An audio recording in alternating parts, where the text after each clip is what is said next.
Hello again, everyone, and welcome back to Reddit Aliens. I am John, and as always, thank you so much for being here.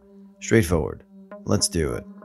What's the scariest location you've ever visited? Please remember to like, share, and subscribe. Since the statute of limitations is up, I've B&E'd an old building on a former army base. The basement was full of blue barrels and plenty of twists and turns to creep you out. The building had a bunch of classrooms that looked like everyone just dropped what they were doing and left. Desks with supplies still, assignments and lessons still on the chalkboards. Very weird. One of the rooms was full of gas masks that had been cut up probably for disposal. We kept hearing footsteps above us, but as we went up to the third floor and attic, there was nothing. Scariest, creepiest place I've explored. I kinda want to go back. Went through the wrong side of Cleveland by accident. Got approached twice by groups of sketchy dudes while at a red light. Blew right through both of them. Blue Mist Road near my hometown. It's out in the backwoods of Pennsylvania, north of Pittsburgh. It's not really a road. Driving on it is like off-roading. Gravel lined with massive potholes and craters that is not maintained. There's an enormous tree that stands out on the road, and has been said that tree was used by the KKK to hang many people outside of their ideology. The lore is this place is haunted by their spirits. My senior year in high school, my buddy and I decided to go check it out. We took my piece of shit Datsun 310 down the road. We had to drive so slow or my car was going to fall apart. We started out laughing, but it got quiet in the car pretty fast as we approached the tree. I would have loved to just floor it and GTFO out of there, but the road made that impossible. It's dark. We're in the middle of nowhere, and it's 1987. No cell phones. It was honestly terrifying. I can still hear my buddy asking or pleading to go faster, his voice several octaves higher than usual. This is not a short road either. In total, it was like a 10-minute drive that felt like an hour. I mean, it sounds pretty horrible, and that Datsun I'm sure did great with potholes like that. I don't quite remember what this place was called, but my dad used to be a pastor at some church. Because of that, I had to stay with him on weeknights because he needed to prepare for the sermon on Sunday and talk with the team, leaving me, a 7-year-old, bored with nothing to do for 1 to 2 hours. Well, anyway, I got his permission to explore the church one night and started to go off on my own. I went through a few rooms that didn't mean much to me, a kitchen, supply closet, etc. But then I opened a new door, one I'd never seen before. I opened the door and found this old nursery room. Thinking about it now reminds me of some of those liminal spaces that you see in certain places on the internet. The lights in that room were barely working, and the room was full of old wooden toys, some faded, scratched up wallpaper, and a carpet that was partially detached from the floor. I was in there for probably no more than 10 seconds. After that, I got too scared and noped out. It's now torn down, by the way, but 2 years ago, me and my group of friends visited an abandoned mental hospital rumored to be haunted, but I quickly found out all of the hauntings were merely people trying to F with you mentally. I found this out when on the third and final time we went there before it got torn down, we saw who we thought were ghosts following us. I said there's no way, and we decided to go check it out. And we found a group of 4 guys and 1 girl no older than 25 laughing their asses off. When we confronted them, they said that they had been going there once every week since 2016 to mess with people who went there. Fun times. A small town in the Texas Panhandle. We were looking at a hotel, and the only one we found was closed off due to construction, so we drove around looking for another one. We found an old school motel that might as well have said RN Murder Hotel. This place was horrible looking, gave new meaning to the phrase hole in the wall. Was in Guatemala before Holy Week. While walking around at dusk, I found this old half caved in church where they were keeping statues for the processional floats. The Doctor Who Don't Blink came to mind. Probably the crack house my uncle took me to when I was 15. They were using a Ouija board, trying to contact the dealer that got stabbed to ask him who did it, LMFAOO. When we left, my uncle called her filthy gypsy whore, because she wouldn't front him.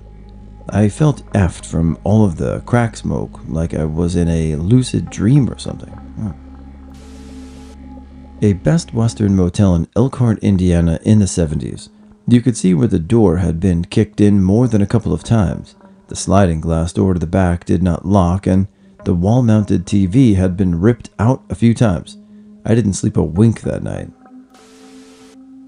Back in the 70s, when I performed recovery for a funeral home, it was doing the pickup of a deceased man one evening in the morgue at Greystone Park Psychiatric Hospital in New Jersey. Ice-cold, misty, dark room that smelled like shit, with bodies on gurneys, covered in sheets with tags on their toes, overseen by a morbidly obese man who kept giggling. An old hotel from the 1800s in NSW. I went to bed, turned everything off, then woke at midnight to the TV showing a young girl around 5 scooping the eyes out of a dead kitten with a spoon. A male voice then told me I was going to go for a walk, then said strip. I left the hotel and walked up a side street shivering, then remember thinking I would be locked out, but I followed a neon sign and the door happened to open for me. The girl was still on the TV, and I quickly turned it off and jumped into bed. I didn't sleep much. The old TB Asylum in Kalamazoo, Missouri, before it was torn down in 09 or 10. It sat on this huge hill overlooking this big cemetery, and the only way in was either climbing a rope or going in through a manhole on the property. We kept hearing stuff walking around above us, but when we would go check it out, we would never find anyone. We even would split up and try to catch people effing with us, but never saw another person outside of our group. Long walkway in the basement of the Biltmore Hotel in Asheville. You're in a long, narrow hallway enclosed by solid concrete walls on both sides that feel like they're closing in on you and make you feel claustrophobic. I got off at the wrong subway stop in the mid-90s in Brooklyn. I walked into a Burger King and it was like the record scratched and everybody stopped. An old man came up to me and told me, "You're in the wrong spot and I shouldn't be here." I walked out and 2 cops asked me what I was doing and directed me back to the subway and told me not to get off the platform until the next train came. Yes, I was a white male teenager. A Middle Eastern country, as a mother with a 13-month-old child in a 24-hour stopover. The airline misplaced or lost our luggage. The hotel was in the middle of nowhere, literally no town or shops or village. 2 hours from the airport. I had no nappies, no food, and no one would talk to me. This was 30 years ago. It is still the worst thing ever. Not too creepy, just ominous, but Avenue of Giants is one of the most beautiful yet creepy places I've been. The trees are so beautiful, but there's nothing for miles. If you break down, you're kinda shit out of luck. Not to mention the wild animals in the woods. This is California redwood forest. There are bears, cougars, mountain lions, and it's so quiet, almost too quiet. The Colorado Museum of Prisons, or better yet, the very first gas chamber that my state used.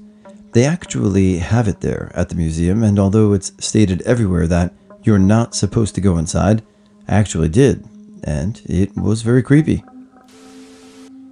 The church I went to growing up.